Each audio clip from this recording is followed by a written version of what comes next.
Welcome to the Seller Roundtable e-commerce coaching and business strategies with Andy Arnott and Amy Wees. Because you're scaling up so quickly, which is awesome.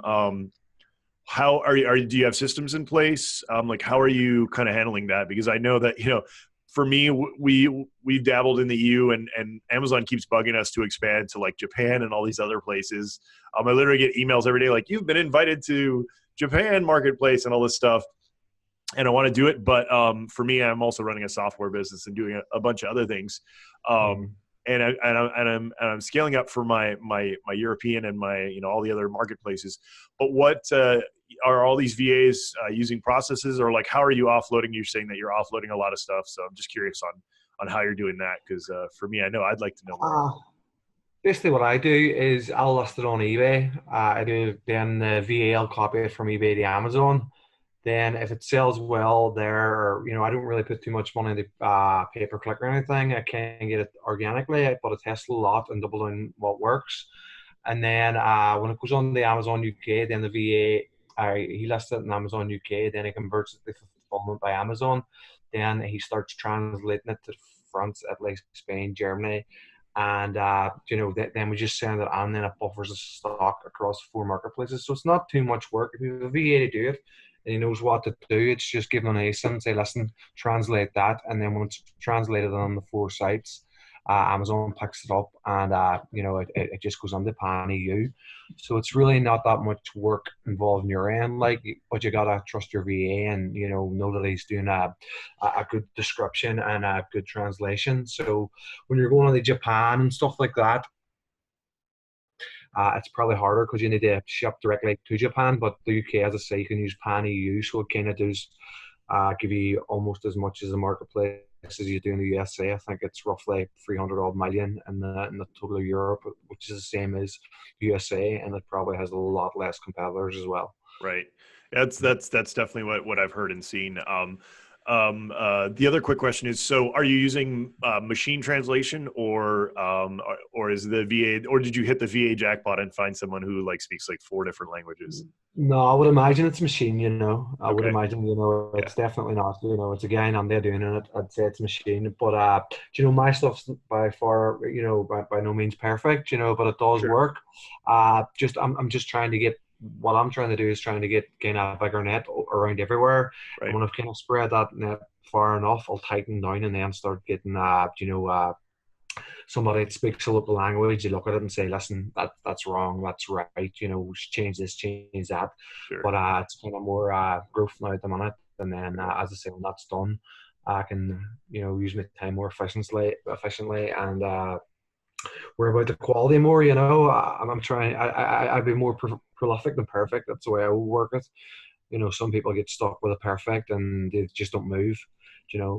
No, the action based, just get it up there, like you said, is I think a lot of people try to be perfect, like you're saying, but when it comes to these other marketplaces, and that's kind of where we're at right now, is where our stuff's just up there. We're not putting a ton of time into it, but I think that's half the battle, is just getting it, getting your stuff listed. And the other cool thing, I know that Amy's got a ton of questions. Sorry, I'm taking up time here. The other quick cool thing that I learned when I did have that call with Amazon Japan is, in Japan, they don't charge you any taxes for 2 years or till you hit $100,000 in, I think it's profit per year, which is a huge tidbit that I did not know about. That was pretty interesting to hear. So they also on the call, she also said that that they FBM, from the US to Japan, is also very common in Japan on the Japan marketplace for Amazon. So that's what a lot of people are doing, is just listing on Amazon Japan, but then shipping from the US. So just a couple of things if people are listening, thinking about going to Japan. Yeah. Oh, so they're listing FBM on Japan, and then they're just shipping it from the US. Yeah. Awesome. But there's people. A lot of people say, "Oh, I need to import from China. I need to import from China." But see, the US, they're good. Here in Europe, say candy, baseball hats. There's baseball, basketball clothing. That's big products, hot profit here, and people just kind of think they have to be importing from China when they're sitting on top of a gold mine. Maybe not in the US, selling to the US, but you get them into these other countries. you know, I don't see why people are kind of worried about China so much when they're sitting on the products in the US themselves. They're just, they kind of see it because there's that many people, Yeah.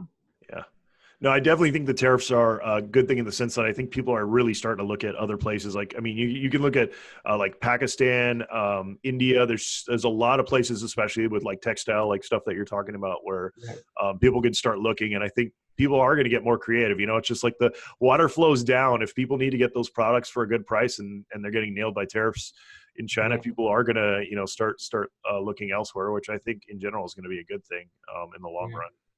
Definitely, but the internet's making the world a smaller place, so it'll be just a one-stop shop, everything to your door. No matter if it's coming from Japan, it'll be all just anything that touch your fingers. No matter if it's coming from South Korea, it'll be in your door in a day or so. That's the way I see it in the future. But it's just getting, it'll all be more kind of efficient and interlinked. It might be even on Amazon or something like that, and everything's on the one platform. I would imagine it will go that way. Yeah. Definitely interesting the way it will change in 20 years.